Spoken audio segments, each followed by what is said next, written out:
अस्सलाम वालेकुम फ्रेंड्स, निगहबान आंचल के एपिसोड 24 के साथ हाजिर हैं, जिसको आपके लिए तहरीर किया है सना सुफियान खान ने। तो चलते हैं नई एपिसोड की तरफ। भैया उठे, आंखें खोलें, देखिए मेरी तरफ। भैया मैं रो रहा हूँ, मुझे चुप कराएं। गोदाम के अंदर दाखिल होते ही उसकी पहली नज़र खून से लथपथ फर्श पर गिरे अपने भाई पर पड़ी थी, जिसकी शायद सांसें भी बंद हो गई थीं। लेकिन वो 14 साला बच्चा चीख चीख चिल्ला कर पुकार रहा था, इन न्याजियों की एक भी नज़र आगे नहीं बढ़नी चाहिए। मार दो एक एक को, कोई भी जिंदा ना दिखाई दे, और सारा इल्ज़ाम इस पर डाल दो जो गांव का खुद को मसीहा कहता था। लोग भी तो देखें कि जब मसीहा ही सितमगर बनता है, जब मसीहा ही जुल्म करता है, तो कैसा लगता है। जब इसे लोग कोसने और बद्दुआएं देंगे तो मेरे दिल को जो चैन और सुकून मिलेगा वो मैं किसी को बता भी नहीं सकता। अपनी पुछ से उभरती इस आवाज़ को सुनकर लाल सुर्ख चेहरा लिए छोटा सा बच्चा चिल्लाते हुए उठकर खड़ा हुआ था। उसके तो वहम गुमान में भी नहीं था कि वो इंसान ये सब कह सकता है जो खुद को इस घर का मकीन कहता था, जो उसके भैया का सबसे अच्छा दोस्त था। तो क्या दोस्त दगा भी करते हैं? कातिल हैं आप, खूनी हैं आप। आपने मेरे भैया का कत्ल किया है, आपने नियाजी हाउस के हर मकीन के दिल का कत्ल किया है। माफ़ नहीं करूँगा कभी भी आपको, छोड़ूंगा नहीं। मैं आपसे एक एक जुल्म का हिसाब लूँगा, मैं आपसे एक एक खून के कतरे का हिसाब लूँगा। मैं भी आपको इसी तरह रुलाऊँगा जैसे मैं आज रो रहा हूँ। उसके रोने धोने, बद्दुआएं देने और चीखने चिल्लाने का कोई भी असर नहीं हो रहा था, क्योंकि मुकाबिल शख्स का दिल शायद पत्थर का हो चुका था। हाँ, दोस्त भी दगा देते हैं, क्योंकि हर दोस्त मुखलिस और वफादार नहीं होते। वो कुछ और कहता या रोता चीखता कि इससे पहले उसे कई गोलियां धड़ाधड़ आकर लगी थी, और वो छोटा सा बच्चा इस जिस्मानी दर्द से ज़्यादा उस जहनी दर्द को बर्दाश्त ना करते हुए वहीं मुंह के बल गिर पड़ा था। आज भी वही दर्द और बेबसी वो शिद्दत से महसूस कर रहा था। माथे पर पसीना फूट पड़ा और कपकपाते हुए लबों से चीखें भी निकलना शुरू हो चुकी थी। कबीर, कबीर। अपने गालों को थपथपाए जाने और किसी के पुकारने की आवाज़ भी उसकी समातों तक पहुंच रही थी, लेकिन वो दर्द व अज़ियत आज भी उसे इतनी ही शिद्दत से महसूस हो रही थी कि वो और बाकी कुछ भी महसूस नहीं कर पा रहा था।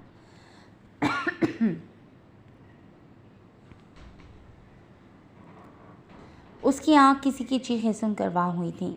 चंद पल के लिए वो समझ ही नहीं सकी थी कि ये आवाज़ उसकी दाएं जानिब लेटे हुए वजूद से आ रही है। लैंप ऑन करके उसकी तरफ देखते हुए फ़ौरन उठ बैठी। वो नींद में ही अपने सर को इधर उधर पटकने के साथ ही कुछ बड़बड़ा भी रहा था। कबीर, आंखें खोलें, मेरी तरफ देखें। उसके शेव पर हाथ रखते हुए उसे जगाने लगी। उसे इस तरह पसीने से शराबोर देखकर वो डर गई थी। वो झटके से आंखें खोलकर एक लंबी सी सांस लेने के बाद खुद पर झुके उसे देखा। आपको क्या हुआ था? उसकी खाली खाली नज़रों ने उसे तड़पने पर मजबूर कर दिया। कुछ नहीं। बहुत बेगाना सा लहजा था जो उसे झंझोड़ कर रख गया। उसके सुर्ख चेहरे से साफ जाहिर हो रहा था कि वो ठीक नहीं है, लेकिन उसको कुछ भी बताने से वो मना कर चुका था। अपनी दोनों हथेलियों को अपने चेहरे पर फेंक कर वो उठकर वॉशरूम की तरफ रवाना हो गया, और वो जहाँ की तहाँ बैठी रह गई। एक शख्स हुआ बेगाना सा, कुछ जाना सा अनजाना सा, लहजों में ढले कोई लफ्ज़ नहीं। सोचों की गिराह पर बांधूं क्या, वो मुझको अपना कहता है, पल में बेगाना करता है। फिर तीर चलाना नज़रों से मरहम भी खुद ही रखता है। उसे कौन बताए कि ए हमदम, मेरे दिल का ये तो हाल ना कर। नज़रें ना बदल, लहजे ना बदल, तू जान ले ए मेरे हमदम। नज़रें भी पलटती रहती हैं, लहजे भी बदलते रहते हैं। फिर तू मुझ पर एहसान ये कर, मेरे जज्बों को पामाल ना कर। सुन मेरे हमनशी हमदम, मैं तेरे लिए सब सह जाऊंगी, तेरे नाम पर मर मिट जाऊंगी। शम्मा की सुनहरी रोशनी में परवाने की तरह जल जाऊंगी। सियाह तारीख रात में चमकते सितारों पर नज़र मरकूज़ किए वो उनके साथ ही खुले हुए गेट के अंदर दाखिल हुआ। वो अपनी ज़िंदगी के इस मोड़ पर खुश नहीं था, लेकिन मुतमईन ज़रूर था। उनके पीछे पीछे ही चलते चलते वो दाखिली दरवाजे के करीब ही बने एक कमरे में दाखिल हुआ। कमरा बहुत ही कुशादा और खूबसूरत था। एक तरफ सोफ़ा और टेबल लगे हुए थे, जबकि सामने 2 तख्त को जोड़कर बेड की शक्ल दी गई थी। इस बेड पर चादर लगी हुई थी और गुलदान में टेबल पर फूल रखे हुए थे। सब कुछ बहुत नफीस और खूबसूरत था। वो खामोश उनके पीछे खड़ा था जब उन्होंने नरमी से मुस्कुराते हुए उसे अपने करीब बुलाया। इधर आओ मेरे पास, यहाँ आकर बैठो। सोफे पर उसे बैठने का इशारा करते हुए वो खुद भी उसके साथ ही बैठ चुके थे। साइरस नज़र फर्श पर मरकूज किए अपने घुटनों पर हाथ रखकर हथेलियों को अपने गालों से जोड़ रखा था। इस तरह से बैठने और सोचने की इस अंदाज पर वो चंद पल के लिए ठिठक ज़रूर गए थे। ये अंदाज उन्हें कुछ जाना पहचाना लगा था, लेकिन फिर अपना सर झटकते हुए उसकी तरफ मुतवज्जा हो गए। तुम यहीं बैठो, कहीं जाना मत, मैं अभी आ रहा हूँ बस। उसे हिदायत देकर खुद कमरे से बाहर निकल गए और वो इस बात में सर हिलाते हुए खामोश बैठा टेबल पर उंगलियां फेरने लगा। साइरस से फौरन से उठकर खड़े होते दरवाजे पर से ही उनके हाथों से उठे थाम कर टेबल पर रख दिया। खाना खाओ बेटा। कुर्सी पर बैठकर उसकी प्लेट में खाना निकालते हुए खुद भी अपने लिए निकाल कर शुरू करने का उसे कहने लगे। खामोशी के दरमियान ही आधा खाना ख़त्म हुआ था जब किसी बच्चे के रोने की आवाज़ उनके कमरे तक पहुंची। बच्चे के रोने की आवाज़ सुनकर फ़ौरन वैसे ही खाना छोड़कर वो झटके से उठकर खड़ा हुआ था। उसे इस तरह से आवाज़ बाख्ता होकर खड़े होते देखकर बाबा भी परेशान होते उठ खड़े हुए थे। कौन रो रहा है बाबा? अपने शिद्दत से धड़कते दिल पर बेख्तियार ही हाथ रखते वो उनसे पूछने लगा था। न जाने क्यों उसका दिल इतनी शिद्दत से धड़क रहा था जिससे वो अनजान था। जहन की रौ भटक कर बार बार उस कोमल से वजूद की तरफ जा रही थी जिसकी वजह से आज वो इन गलियों और सड़कों पर रुलने के लिए भी दिलो जान से तैयार था। अज़ियत थी जो उसकी रगों को काटती हुई लहू में उतर रही थी। उसके सवाल पर उन्होंने चौंक कर उसे देखा था, जो बेचैनी से अपने हाथों से बार बार पेशानी को मसल रहा था। मेरी बेटी का बच्चा है, रुको तुम, मैं देख कर आता हूँ कि वो क्यों इतना रो रहा है। उसके कंधे पर हाथ रखकर थपथपाते हुए वो बाहर निकल गए। सामने ही अरिहा और उसवा उस छोटे से गोलू गपलू को चुप करवाने की कोशिश में हलकान नजर आईं। वो तकरीबन 5.5 माह का बच्चा ज़ोर और शोर से गला फाड़ फाड़ कर रो रहा था। उसके रोने में इतनी शिद्दत थी कि वो भी भागकर फ़ौरन उसके करीब पहुँचे। हमारे शेर को क्या हुआ है, ये रो क्यों रहा है इतना? उन्होंने उसे अपनी गोद में उठाकर उन दोनों से पूछा जो हवास बाख्ता सी बस इस शेर को देख रही थी जो अभी भी ज़ोर और शोर से रोने का शोगल जारी रखे हुए था। मालूम नहीं बाबा, इसे क्या हो गया है, अचानक से इतना रोने लगा है कि कुछ समझ में नहीं आ रहा है। खिलाने की भी कुछ कोशिश की, अभी कुछ भी नहीं ले रहा, बस रोए जा रहा है। उस वक्त काफ़ी परेशानी से उनसे कहती हुई बार बार उसका चेहरा रुमाल से साफ कर रही थी जो आंसू समेत रोने का शुगल जारी रखे हुए था। इसकी तबीयत तो ख़राब नहीं है, किसी चाइल्ड स्पेशलिस्ट डॉक्टर को दिखाते हैं इसको। उस वक्त चलो अभी से लेकर।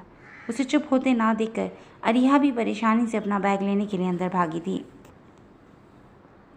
इस छोटे से शहजादे के लिए अपनी दोनों बेटियों को परेशान होते देखकर वो बेख्तियार मुस्कुरा दिए थे और उसका को इशारा करते हुए उसे थामे ही बाहर निकलकर दोबारा से मेहमानों वाले कमरे में दाखिल हुए। वो तकरीबन 7 मिनट से बेचैनी से चक्कर पर चक्कर काट रहा था। सुकून था कि पहले ही रुखसत हो चुका था।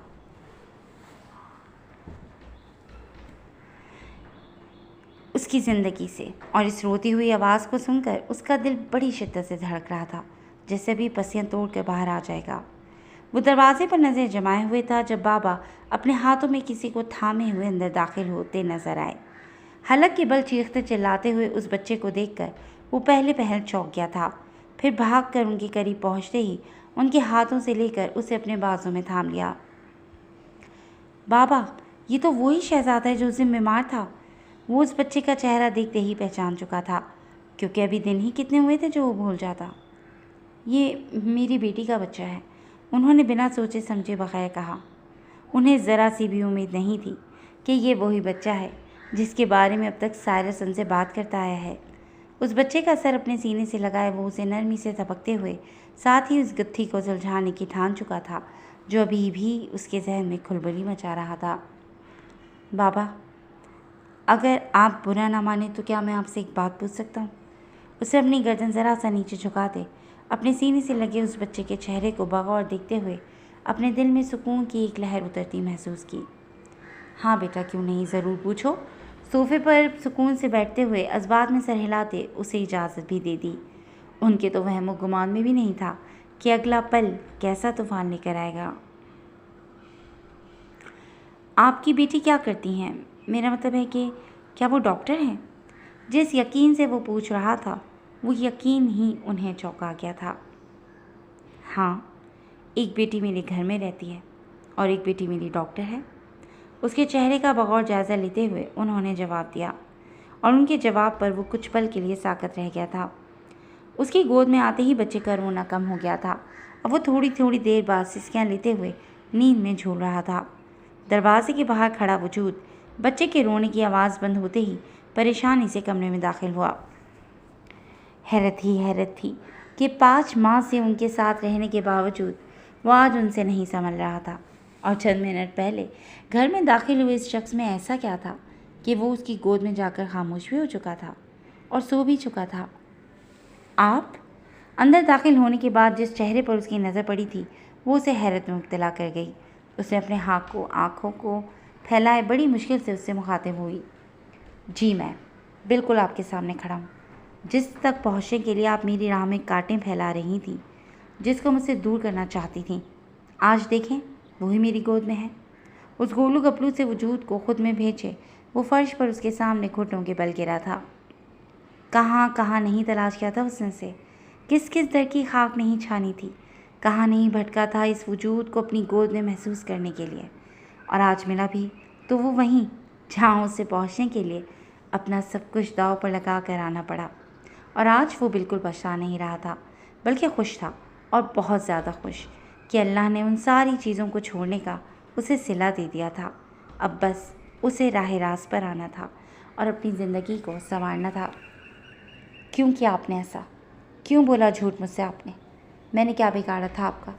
बस यही तो ख्वाहिश की थी ना आपसे कि एक बार मुझे मिलने दें, एक बार मुझे देखने दें, पर आपने ना मुझे मिलने दिया ना देखने दिया। दर दर की खाक छानते हुए आज यहाँ पहुँचा हूँ, और देखें आज ही मेरी गोद में है। मैं इसे महसूस कर सकता हूँ, इसे छू सकता हूँ। उसकी गुलाबी होती आँखों से जब से एक आंसू टूटकर उसकी शेव में जज्ब हुआ था, और यही लम्हा था जब अरीहा का दिल एक बार गीसू कर फैला था। तो क्या उस वक्त उसकी लगन और मोहब्बत इतनी सच्ची थी कि वो आज यहाँ उसके घर में उसके सामने खड़ा था? आज उसे एहसास हो रहा था कि लगन सच्ची हो तो मंजिल मिल ही जाती है। शायद इस शख्स की लगन सच्ची थी जो आज वो अपनी मंजिल को पहुँच गया था। मैंने किसी से वादा किया था, फिर मैं वादा खिलाफ़ी कैसे करती? और वादों का भरम रखना अरीहा बेग को बहुत अच्छे से आता है। फर्श पर अपने सामने घुटनों की बल बैठे उस शख्स पर नज़र जमाए वो ज़रा सा मुस्कुराई थी। साइरस उस बच्चे को लिए हुए ही अब वहाँ से उठकर हैरत की इंतहा पर पहुँचे बाबा के सामने जाकर बैठ गया। उसने तहरम भरी नज़रों से उसे देखा, जो अपनी तेज़ी और गुस्से को पसे पुश डालकर आज इस तरह से बेबसी का शिकार नज़र आ रहा था। बाबा प्लीज़ आप इनसे बोलें कि मुझे इससे मिलने दें। इस शेर ने मेरे 6 जज्बात को महसूस करना सिखाया है, मुझे ज़िंदगी का मतलब बताया है। मैं सिर्फ इसको खुद से लगाना चाहता हूँ, प्लीज़। वो इल्तिजा कर रहा था, क्योंकि वो कोई ज़ोर ज़बरदस्ती नहीं कर सकता था। बेटा हम इस पर बाद में बातचीत करेंगे, लेकिन पहले आप सुकून से अपने घर जाओ। जिस रास्ते पर अल्लाह ने आपको डाला हुआ है वो उसकी मंजिल तक भी आपको पहुँचा देगा। उसको थाम कर उठाते हुए उन्होंने घड़ी पर नज़र डालकर कहा। वो अपनी बात के रद्द किए जाने पर बेबसी से खड़ा का खड़ा रह गया। अरीहा ने फ़ौरन आगे बढ़कर बच्चे को उसके हाथों से लेकर बाहर निकल आई, जबकि वो खामोशी की चादर ओढ़े इस घर से निकल आया। उसके जाते ही बाबा सोच में पड़ गए, जब अरीहा दोबारा कमरे में दाखिल होकर उनके करीब ही बैठ गई। सब शुरू से बताओ अरीहा की क्या बात है? उन्होंने सवालिया नज़रों से उसे देखा, जो अपने दोनों हाथों की हथेलियों को आपस में बेबस किए थोड़ा सा ऊंचा करके बैठी हुई थी। उनके पूछते ही अस्पताल वाली और उसके पागुन की तरह ढूंढने वाली कहानी शुरू से आखिर तक बता दी। चंद पल की खामोशी के बाद बाबा मध्यम अंदाज से मुस्कुरा दिए। बाबा क्या हुआ? आप इस तरह मुस्कुरा क्यों रहे हैं? उसे हैरत हुई थी।